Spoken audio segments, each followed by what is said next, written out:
14幕，傷痕的愛情。夜深了，窗外的雪還在下，靜靜覆上陽台的欄杆，如同他心頭一層層堆積的寒霜。林思雨坐在床邊，看着牆上的時鐘滴答作響，指針已指向凌晨2點，喬星遠仍未歸。他拿起手機，又放下，再拿起，指尖顫抖着撥出那早已滾瓜爛熟的號碼，沒有接通。他沒有哭，只是輕輕閉上眼，任由那深不見底的黑暗將自己包裹。直到門鎖咔的一聲轉動，他才驚覺自己還坐在那裡。男人狼着走進屋，滿身酒氣，身旁的葉子彤摟着他的手臂，一身酒會禮服，唇色嫣紅，笑容醉人。星遠，你真壞，一直說我漂亮，讓我心跳加速。他話還未說完，小健從房裡探出頭來，媽媽，我聽到爸爸回來了。咦？子彤阿姨？子彤俯身親了親孩子額頭，柔聲說，我會留下來照顧你爸爸，你安心睡覺，好不好？客廳的燈光映出思雨的背影，他靜靜站在轉角那圓潤的柱邊，沒有發出半點聲響。他的手握在扶手上，指節因用力而泛白，那些柔軟和親昵的笑聲，在他耳中卻如針般刺耳。星遠的聲音低而柔，帶着久違的笑意，與他記憶中的那個丈夫竟幾無二致。只是現在，那語氣不再屬於他。他曾經以為，這樣的語氣，這樣的溫柔，這樣的笑，只會為他一人存在。他死死握緊拳頭，指節微顫，不肯放鬆。像是只剩這微弱的力量，才能證明他還在場，還有感覺。一絲惡心悄然湧上喉頭，另一隻手緩緩按在胸口，那裡悶得發痛，像有什麼沉重的東西倒在心頭，壓得他幾乎喘不過氣。星遠與梓潼的低語還在繼續，甜膩得像針在皮膚上劃過一樣。那不是嫉妒，只是他終於明白，這個男人不再屬於自己，而他也不該再屬於他。第15幕，最後一次尊重你。清晨光線灑進飯廳，他坐在餐桌前，手握着一紙離婚協議。星遠還帶着昨夜宿醉未清走出房間，見到他那冷靜得過分的神情，皺起眉。思雨將一份白色信封輕輕推到桌上，這是什麼？他望進他眼裡，平靜如水。離婚協議書。他眸色一沉，冷笑一聲，語氣瞬間轉冷。你吃我的，住我的，用我的，現在想離婚？你一個廢人，還想走得那麼瀟灑？那一瞬間，他的忍耐崩潰了。你忘了我煮飯、洗衣、教孩子，全都自己來。我沒要求你感激，只希望你不要踐踏我的尊嚴。他站在他面前，眼神冷峻，語氣如冰，理直氣壯。你說你累，我呢？你知道我每天要處理多少事嗎？上班、應酬，還要回來面對你這張永遠不滿意的臉。他走近一步，你鬧什麼情緒？更年期嗎？還是介意？梓潼話一出口，空氣像是瞬間結霜。思雨沒有抬頭，只是緊緊握着雙手，指節發白。他知道這段婚姻就像這場冬雪，已無可挽回。窗外一片白蒙蒙，雪靜靜地落，覆天蓋地的冰冷。思雨靠近窗邊，指尖輕輕劃過玻璃上凝結的霜氣。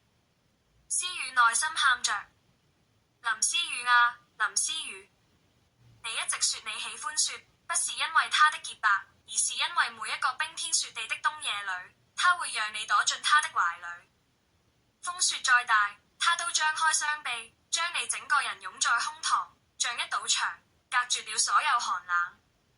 那時的你以為，只要有他在，再冷的天也不怕。他說過，思雨，不管多冷，我的胸膛都為你留着。我要牢牢鎖死你在我的懷抱。他曾深信不疑，所以他愛雪，因為雪裡有那個他，有那份熱得像火一樣的擁抱。如今雪還是雪，風還是風，但那道胸膛早已不再屬於他了。過了幾秒，聲遠的語調稍微放軟，像是察覺自己說得太重，你就別介意。思雨抬起頭，臉上浮起一抹鬆容的笑，像是多年前那個溫軟的他回來了一瞬。我不介意。他像是鬆了口氣，伸出手想觸碰他的肩膀，作為補償般的安撫。思雨卻在他手指將近之際微微側身，躲開了他的碰觸。他的動作優雅而決絕，就像避開一陣不必要的塵埃。星遠的手僵在半空，指尖還殘留着那抹未觸及的溫度。他凝了一瞬，隨即像被冷風吹醒似地，慢慢收回了手。他的動作不再果斷，像是失去了目標的公然，悄然垂落。他低下頭，掌心收攏成拳，彷彿能將那一瞬間的失落握緊，藏進袖口深處。空氣靜得幾乎可以聽見指節輕輕摩擦的聲音，和他心底那句沒說出口的話一起被吞進沉默裏。思雨再次把離婚協議書遞到他手中，這是我簽好的離婚協議書。星遠接過那份離婚協議書的瞬間，像是整個人被雷擊了一下，僵住。他低頭看着那一行行冷靜的文字，眼神從錯愕變成陰沉，額角的青筋慢慢浮現。你什麼意思？他的聲音低啞，像是從喉嚨裏擠出來的怒火。你就這樣決定結束？思雨沒有回答，只是靜靜看着他。星遠突然將那份紙狠狠甩在茶几上，紙張在空氣中劃出一道刺耳的聲響。你就因為這點事就要離婚？思雨，你到底有沒有心？他向前一步，幾乎是質問地俯視他，語氣尖銳，像都一樣劃過空氣。我為這個家做了多少？我一句怨言都沒說過，你倒是好，現在來教訓我。思雨的手仍穩穩地按在膝蓋上，沒有退縮，沒有畏懼，只是平靜地看着他。你說你沒怨言，卻給了我這樣的生活。他聲音柔得像雪落下來，但每一字卻像寒冰刺骨。那份協議書是我最後一次尊重你。思雨沒有理會他的咆哮，只是輕輕地收回目光。思雨低頭看着窗外潔白無瑕的雪，語氣淡然。我不喜歡髒的東西，一直都不喜歡。星遠呆住，他的眉頭微微抽動，喉嚨像卡了什麼，張口卻說不出話。他聽得懂。星遠站在原地，手指微微顫抖，胸口像壓着一塊巨石。他明知道自己早應該預料到會有這一天。從他選擇走近梓潼那一刻開始，他就不再是那個他曾經信賴、依靠、仰望的男人了。但真的到了這一刻，他才發現他無法承受被他嫌棄。他不是哭，也不是罵，只是一句淡淡的不喜歡，就把他打進了深淵。不再爭吵，不再挽留，那才是真正的結束。他的手緊緊拉起，指節泛白，臉上的怒色像面具一樣撐着，卻壓不住心底洶湧的自卑與空洞。你會後悔的。他終於吐出這句話，像是惡狠狠的詛咒，也像是對自己的催眠。門砰一聲地關上，聲音震得牆上的相框微微晃動。他逃了出去，像一頭受傷的獸，倉皇、憤怒又羞辱。他知道他不會後悔。客廳重新陷入死寂。他望着那扇緊閉的大門，沉默良久，才輕聲吐出一句：不會。第16幕，一生一世一本書。1週後，年輕的星遠在少女思雨面前出現，他眼中泛着光，但語氣卻異常堅定。我們分手吧。思雨心頭一空，像風中飄搖的樹葉，不知要飄向哪裏。為什麼？他聲音顫抖。我們明明可以一起面對。星遠強忍着痛，我不配。你應該有一個更好的未來。他衝上前抓住他衣角，聲音幾乎嘶啞。你說過一生一世的。他卻只是靜靜看着他，然後低聲說：願你幸福。說完，他轉身離開，背影孤單卻決絕。那天起，少女思雨的人生徹底改變。沒有意外，沒有殘廢，也沒有成為喬家媳婦的命運。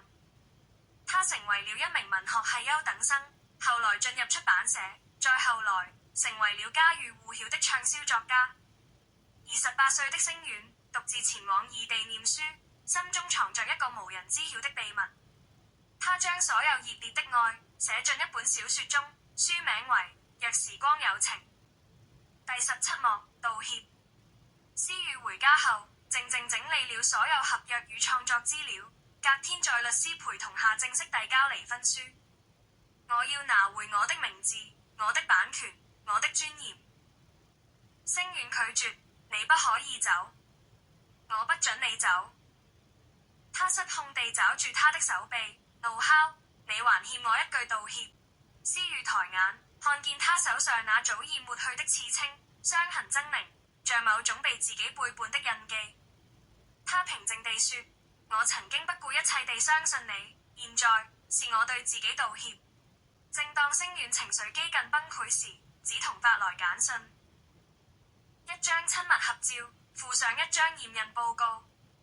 你要的不是已經得到了嗎？思雨輕聲說，轉身的背影卻前所未有的堅決。這一次，我願意主動讓位。他關門那刻，星遠終於跪在地上，指尖顫抖地撫着那道褪色的疤痕。他一時沒反應過來，只覺四周的聲音像被抽離，臉上的血色在剎那間褪得乾乾淨淨，彷彿再怎麼悔也回不到那年雪夜曾刺下名字的手臂與那雙為他撐傘的眼眸。他盯着右手臂那淡去的紋露出神，指尖不自覺地描摹那已經消失的字，彷彿只要用力一點就能把它們重新刻進皮膚。但此刻他真的走了，連一句話都沒有，沒有質問，沒有哭喊，甚至沒有一眼回望。他不再在乎他是誰，不在乎他的愛去哪裏了。他忽然明白，那個紋身不只是他的稻草，也是他的。他親手斬斷了兩人之間最後一點證明愛情存在過的憑據。風很輕，但他覺得冷，冷得像掉進時間的裂縫裏，空蕩蕩的，什麼都沒了。思雨搬去早為自己準備好的公寓，在公寓繼續創作。突然頭痛暈倒，被鄰居送去醫院。